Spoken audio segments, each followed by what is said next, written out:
Hello students, welcome to science tutorial. SGT maths की class में class 10th के लिए न्यू चैप्टर 8 और चैप्टर का नाम है इंट्रोडक्शन टू ट्रिग्नोमेट्री। ट्रिग्नोमेट्री की जो इंट्रोडक्शन की हम बात करें तो ये चैप्टर बुक के अंदर 4 एक्सरसाइज में डिवाइडेड है। मैंने नोट्स के अंदर भी इसको भी 4 एक्सरसाइज में डिवाइड किया है, मतलब मैंने इसको 4 पार्ट में रखा है। 4 सेक्शन है इसमें। फर्स्ट सेक्शन से शुरुआत करेंगे हमारे, लेकिन पहले हम जान लें ये चैप्टर कितने काम का है। ये काम उन लोगों को देने वाला है जो 11th में सब्जेक्ट लेने वाले हैं मैथ्स। जो 11th में मैथ्स लेंगे वो अभी से प्रिपेयर करना चालू कर दें। इस चैप्टर को बहुत ज़्यादा अच्छे से करें, क्योंकि ये चैप्टर 11th में 4 से 5 नए चैप्टर लेके आता है, तो वहाँ तो हमें आगे पढ़ना ही पड़ेगा। तो इसके लिए हमें पहले से प्रिपेयर होना ही होना है। प्लस ये ऐसा टॉपिक है जो आगे कभी भी हमारी मैथ्स में कहीं लग जाता है ट्रिग्नोमेट्री, ज्योमेट्री में कहीं लग जाता है ट्रिग्नोमेट्री, साइन कॉस टेन की जगह कहीं भी जहां यूज होगा वहां लग जाता है। तो ये बहुत ज्यादा जानना जरूरी है। जब आप देखिए 11th में 4-5 चैप्टर हैं, 10th में तो हमारे 2-2 चैप्टर है इसी के, 8th भी और 9th भी इसी का पार्ट है। ये चैप्टर हम ये देखें तो टोटल हमारा ये 8 मार्क्स का फर्स्ट वाला पार्ट है, और नेक्स्ट वाला जो 9 चैप्टर है वो 4 मार्क्स का आता है। तो टोटल ट्रिग्नोमेट्री का जो यूनिट बनती है वो 12 मार्क्स की बनती है। चैप्टर हमारा 8 आएगा 8 मार्क्स का, और चैप्टर जो है 9 आएगा 4 मार्क्स का। तो दोनों 12 मार्क्स देते हैं हमें, तो दोनों ही सीखना बहुत जरूरी है। पहला वाला पार्ट समझ में आएगा, इसलिए दूसरे वाला समझ में आएगा। तो इसको हमें बहुत आसानी से सीखना है। कैसे सीखना है? जिससे हम प्रिपेयर कर रहे हैं, और प्रिपेयर करने से पहले आपको घर बैठे बैठे, मैं ही कहता था लोगों को कि ये चैप्टर डिफिकल्ट है या कैसा है, लेकिन बहुत अच्छा है, लेकिन ये घर बैठे भी आपको खेलते कूदते समझ में आ जाएगा, ये मेरी गारंटी है। कैसे? तो हम शुरू कर रहे हैं इस चैप्टर को। इस चैप्टर को शुरुआत करने के लिए मैंने एक स्टोरी बना रखी है। मैं हमेशा इसको एक स्टोरी की तरह बताता हूँ, हालांकि वो स्टोरी कहीं से कहीं कनेक्ट नहीं। कैसे कनेक्ट है कि मैं जो बातें बताऊंगा वो स्टोरी से तो कनेक्ट हो रही हैं, लेकिन आपको और कहीं देखने को नहीं मिलेगी, केवल यहीं पे देखने को मिलेगी। और यहाँ पर हम इस स्टोरी को यदि जोड़ देते हैं और इसके हिसाब से पढ़ना चालू करते हैं तो हमें ये चैप्टर बहुत इजी लगने लगता है। ठीक है, कोई और जगह नहीं देखेंगे आप, लेकिन मेरे चैनल पे आपको ये चीजें, ये बातें कितनी आसानी समझ में आ जाएंगी। ट्रिग्नोमेट्री का ये पार्ट आपको बहुत अच्छा लगेगा। कैसे? तो शुरू करते हैं। तो शुरू करने से पहले आपको कुछ बातें ध्यान देना जरूरी है। वो क्या है वो मैं आपको यहाँ बताने जा रहा हूँ। तो शुरू करते हैं हम इंट्रोडक्शन, और वो क्या है, 4 पार्ट हैं, लेकिन उससे पहले हम देखते हैं पहला पार्ट। कुछ बातें याद कर लें, मेरी स्टोरी याद कर लें, तो आपका सारा काम आसान हो जाएगा। वो क्या है? ट्रिग्नोमेट्री 3 भाइयों की कहानी है। वो 3 भाई कौन? जिसमें से 2 बड़े भाई जिनकी आपस में नहीं बनती, लेकिन जब सबसे छोटा भाई 3 भाइयों में से, जैसे आप ये मान लें कि मेरी स्टोरी के अकॉर्डिंग बोल रहा हूँ, आप अपने ऊपर मत लेना, कि 3 भाई हैं। जैसे आप ये मान लें हमारे पापा के भाई बड़े, मतलब हमारे ताऊ जी हम बड़े पापा जिनको बोलते हैं, ताऊ जी और पापा और चाचा, ये 3 भाई हैं, इनकी कहानी है। ठीक है, 2 बड़े भाई, उनकी आपस में नहीं बनती। पापा और ताऊ की नहीं बनती। क्यों नहीं बनती? आपस में कोई भी कारण से उनके विचार नहीं मिलते। ठीक है, बात को समझना, उनके विचार नहीं बनते। लेकिन जब सबसे छोटे भाई, मतलब चाचा, अंकल, हमारे छोटे अंकल जो सबके प्यारे हैं, सबके चहेते हैं, उनके घर पर कोई फंक्शन होता है तो दोनों जाते हैं। तब साथ दोनों जाते हैं, दोनों लोग पहुंचते हैं उनके घर में, लेकिन साथ में खड़े नहीं होते। एक खड़ा होता है फर्स्ट फ्लोर पे, तो एक ग्राउंड फ्लोर पे। समझना, 3 भाइयों की कहानी है। 2 बड़े भाई जिनकी आपस में नहीं बनती, लेकिन जब सबसे छोटा भाई उनके घर कोई फंक्शन होता है तो वो दोनों जाते हैं, दोनों के साथ रिलेशन होता है। लेकिन हम ये बोलेंगे 2 भाई एक संग में प्लस में खड़े हो तो उनके साथ कुछ रिलेशन नहीं होता। ठीक है, लेकिन हम ये बोले कि पापा और ताऊ की भले ना बनती, स्टोरी है, ध्यान से समझेंगे तो बात समझ में आएगी। गहरी बात है, समझ में आ गए तो बहुत अच्छा लगेगा, बहुत इजी लगेगा मामला। और नहीं समझ में आया तो फिर तो डिफिकल्ट तो है। तो मेरा आपसे इतना सा कहना है, छोटी सी बात को आप समझेंगे कैसे। मेरा आपसे कहना है 2 बड़े भाई जिनकी 3 लोगों की कहानी है, लेकिन 2 बड़े भाइयों की आपस में नहीं बनती। वो 2 बड़े भाई हैं कौन?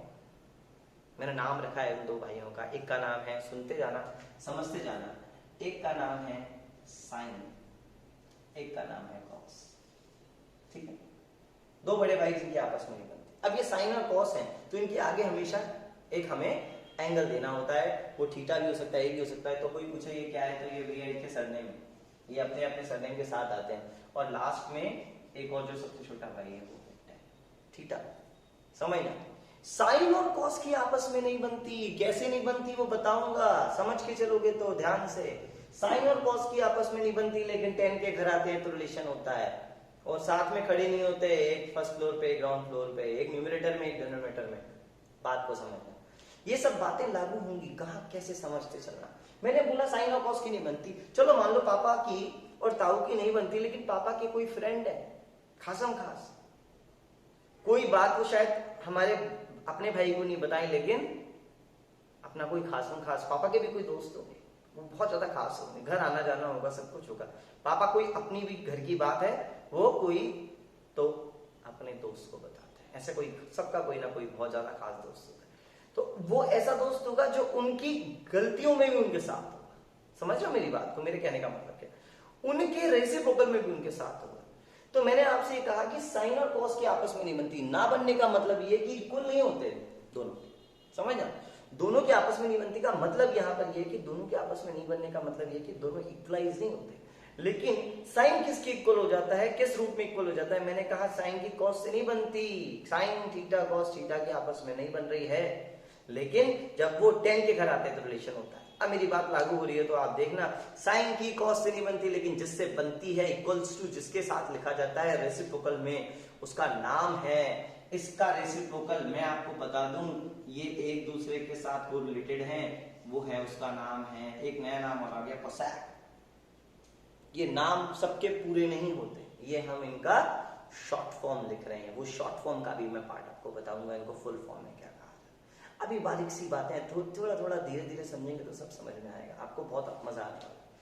साइन की कॉस से नहीं बनती, जिससे बनती है वो कोसैक है, लेकिन जैसी बनती है वो ऐसी बनती है, हमें याद करना पड़ेगा। साइन इक्वल्स टू कॉस तो नहीं होता, जो होता है वो 1 कोसैक होता है। आप ये समझ जाना कि साइन की वैल्यू 2 है तो कोसैक 1/2 है, और इक्वल भी हो जाएगा, और मल्टीपल कराएंगे तो दोनों 1 हो जाएंगे, दोनों 1 हो जाएंगे। इनकी आपस में नहीं बनती। हम ये यहाँ बोले कि यहाँ साइन की कोसेक से बनती है, तो साइन और कोसेक का जब हम प्रोडक्ट कराते हैं ऐसे बनती है, दोनों एक ही रहते हैं। साइन का कोसेक से प्रोडक्ट कराते हैं तो दोनों एक हो जाते हैं, और एक हो जाते हैं उन्हीं की बनती है जो एक साथ रहे। समझना, साइन की कोसेक से बनती है 1 कोसेक के फॉर्म में, साइन इक्वल्स टू 1 कोसेक, तो याद कर लेना sine into cosec equals to 1। अब मैं यहाँ पे आपको समझाने वाली बात कर रहा हूँ कि जब इसकी वैल्यू कोसेक की भी चेंज करें तो वो 1/sin होगी। यहाँ पे मैं 1/sin लिखता हूँ, दोनों की वैल्यू कट करेंगे तो 1 बनेगा। ये मेरा मतलब, मेरा आपसे कहना है जैसे साइन की कोसेक से बनती है, वैसे यदि हम कोसेक की भी बात करें तो कोसेक की भी वैल्यू 1/sin होती है। समझते चलना, ठीक है, कोसेक 1/sin होता है, साइन का equals to 1/cosec, cosec equals to 1/sin। याद कराने के लिए सब धीरे धीरे याद हो गया तो आप खिलाड़ी बन जाएंगे। दूसरी बात यह है कि साइन की कॉस से नहीं बनती तो कॉस की साइन से नहीं बनती, लेकिन कॉस की जिससे बनती है वो कौन है? कॉस की जिससे बनती है, जिसके साथ इक्वलाइज लिखा जाता है, वो है SEC, सेक थीटा। यहां पे भी वही बात लागू होगी कि cos theta equals to 1/sec theta, और ऐसे ही हम यहाँ लिख सकते हैं sec theta equals to 1/cos theta. यहां भी वही मतलब है कि हम cos का इंटू जब sec थीटा से कराते हैं तो आपस में मल्टीपल होके दोनों 1 हो जाते हैं, क्योंकि cos theta into 1/cos theta काटेंगे तो वो 1 हो जाएगा। समझ में आ रही बात? ऐसा ही है। अब बात आती है tan की भी तो किसी से बनती होगी, तो जो tan है उसकी बनती है, यहाँ ऐसे बनती है, वो है इसका भाई cot, ठीक है ना, उसका दोस्त है cot।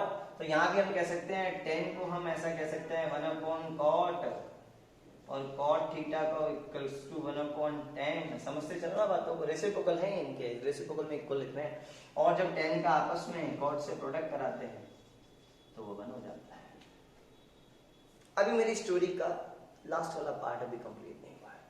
यहाँ मैंने साइन को कोसेक लिखा 1/, में cos को 1/sec लिखा 1/, में tan को 1/cot लिखा। जैसे मैंने कहा ना, साइन और cos की नहीं बनती, लेकिन जब tan के घर आते हैं तो रिलेशन होता है। अब tan की एक वैल्यू यहाँ और होती है, वो सबसे इंपॉर्टेंट होती है, वही कहानी का वही ट्विस्ट है। सुने, तो tan की वैल्यू 1/cot लिखी, एक वैल्यू में इंपॉर्टेंट वैल्यू और लिखा रहा हूं, tan की स्पेशल वैल्यू होती है कि जब tan के घर आते हैं तो इनका रिलेशन होता है, दोनों tan के घर आते हैं तो इनका रिलेशन होता है। पता है कैसे ऐसा होता है? sin ऊपर cos नीचे। वैसे तो नहीं बनती, लेकिन देखो एक न्यूमरेटर में एक डिनोमिनेटर। मेरे कहने का मतलब ये था कि sin और cos की आपस में नहीं बनती, जब tan के घर आते हैं तो रिलेशन होता है, साथ में खड़े नहीं होते, एक न्यूमरेटर पे होता है, एक डिनोमिनेटर में होता है। ठीक है, ऐसे ही मैं आपसे बात करूं, कॉट में भी ऐसा ही होता है। कॉट में इसको उल्टा कर दो, sin अपॉन cos थीटा की जगह हम लिखते हैं cos theta upon sin theta. अब बोलो क्या कहना है? स्टोरी फॉलो हो रही है?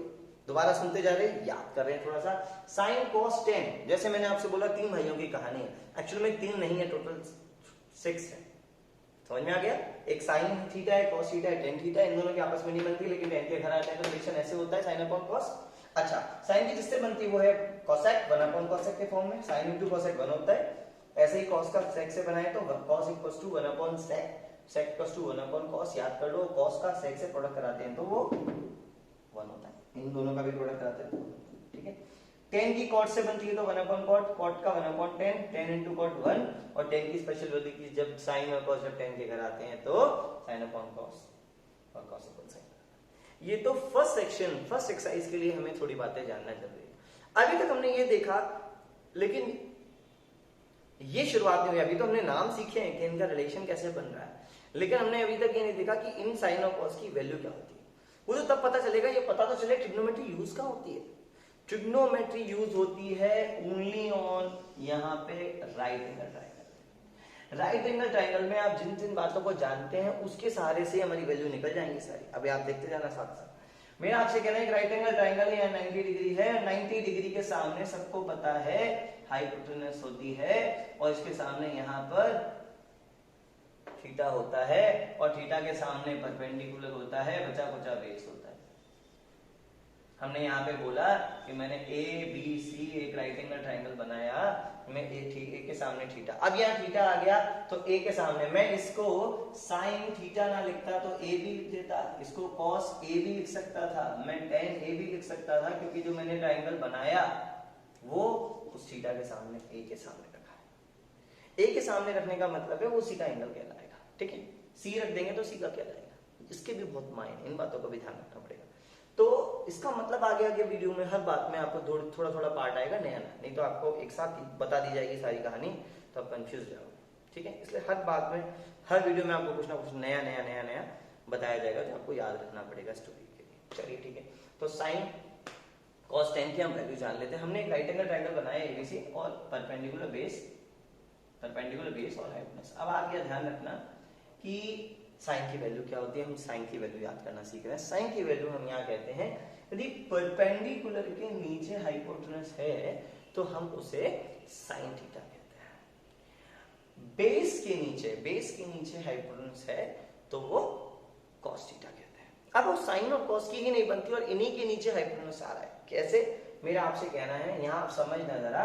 साइन की वैल्यू को मैंने बोला P के नीचे H, मतलब परपेंडिकुलर अपॉन हाइपोटेनस। समझना बात को, परपेंडिकुलर के नीचे हाइपोटेनस। अब hypotenuse is the longest side होती है, और जो जिनकी आपस में नहीं बनती उनके डिनोमिनेटर में भी हाइपोटेनस होती है, क्योंकि उनको बड़ी वैल्यू चाहिए डिनोमिनेटर में। और पापा और ताऊ की या किसी की भी आपस में क्यों नहीं बनती, ज्यादा के चक्कर में नहीं बनती। अब ज्यादा के चक्कर में नहीं बनती तो उन्हीं को चाहिए बड़ी वैल्यू डिनोमिनेटर में, P के नीचे H।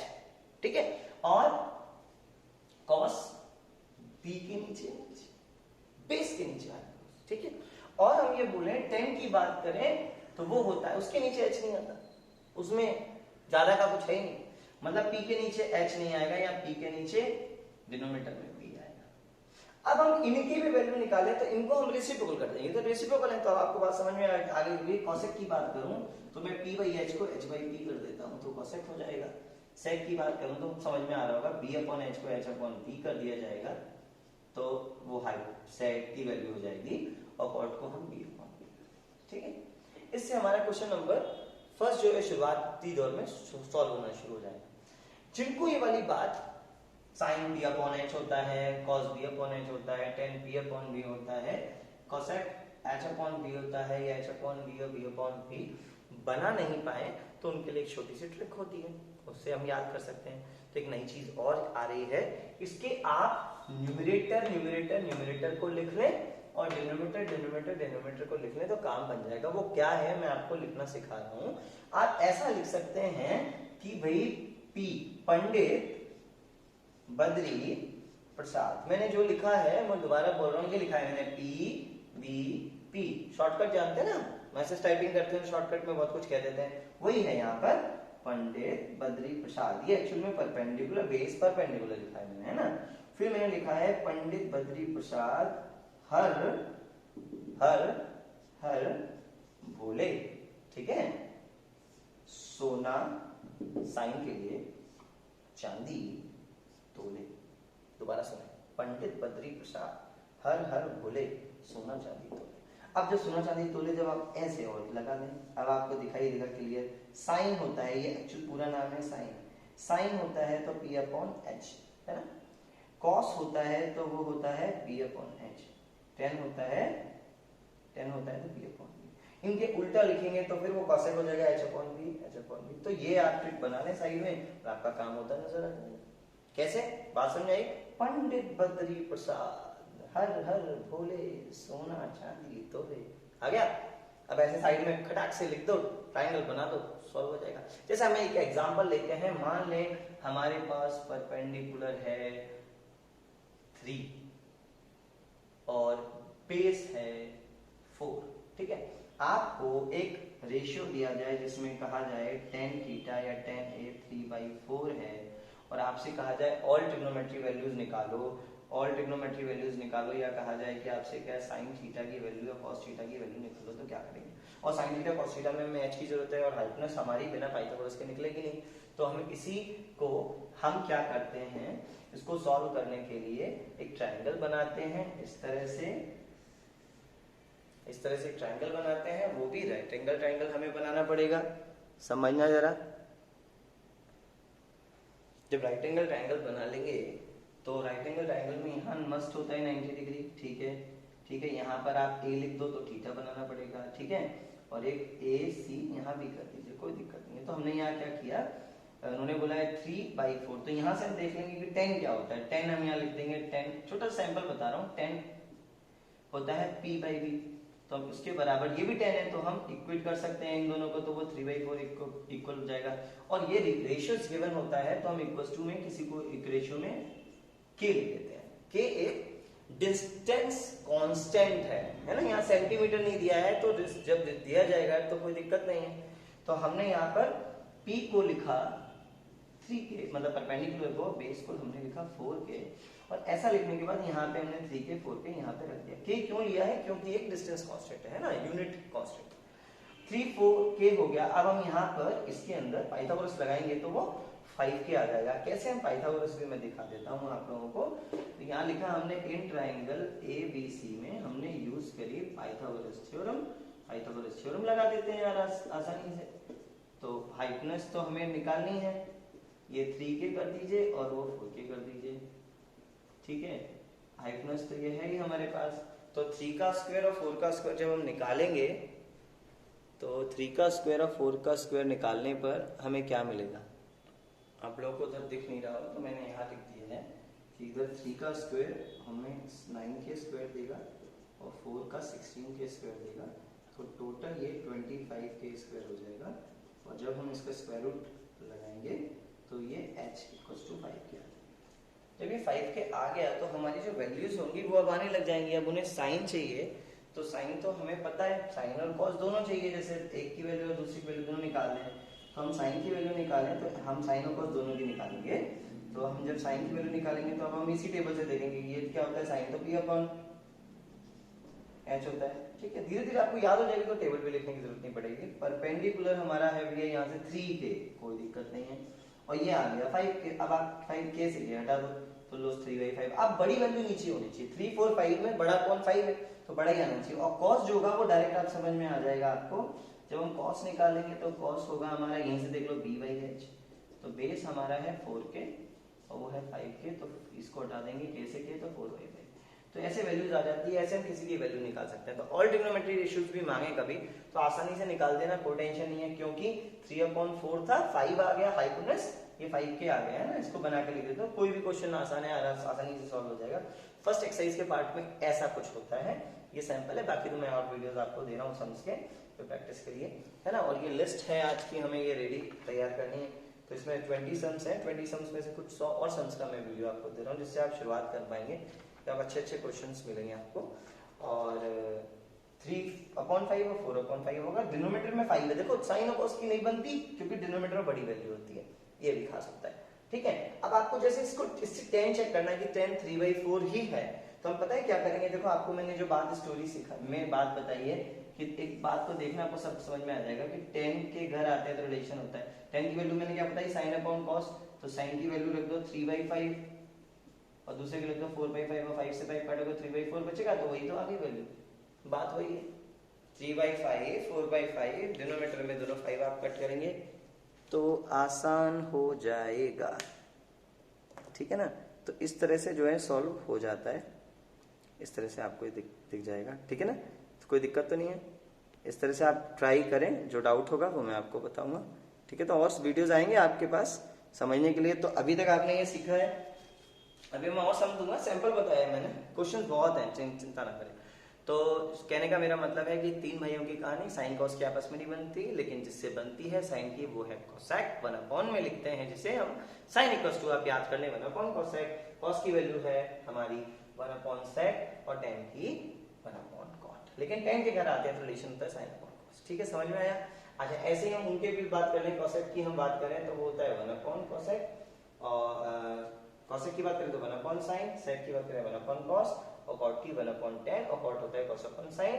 और जो नई वैल्यू सीख ली वो आपने इसके सारे सीख ली, sin होता है b/h, cos होता है b/h और b/b, याद नहीं हो तो आप ऐसे लिख सकते हैं, पंडित बद्र प्रसाद हर बोले सोना चांदी तोले। पूरी वीडियो को अच्छे से देखें, अच्छा लगे तो लाइक भी कर दें, और साथ साथ जरूरी बातों को ध्यान में रखें। चैप्टर बहुत अच्छा है, प्रैक्टिस करने के लिए बहुत सारे सम्स आ रहे हैं, तो रेडी रहें। रजिस्टर थोड़ा अच्छा सा मोटा दमदार बना लें, इस चैप्टर के लिए अलग ही बना लें, ये चैप्टर बहुत सारी प्रैक्टिस करवाएगा आपकी। All the best.